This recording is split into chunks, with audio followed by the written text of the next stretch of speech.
আমার ভাঙা ঘরে ভাঙা চালা ভাঙা বেড়ার ফাঁকে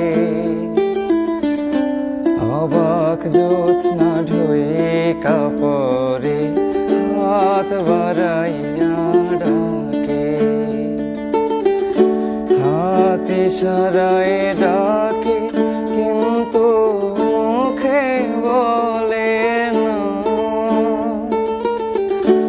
আমার কাছে আইলে বন্ধু আমারে পাইবা না।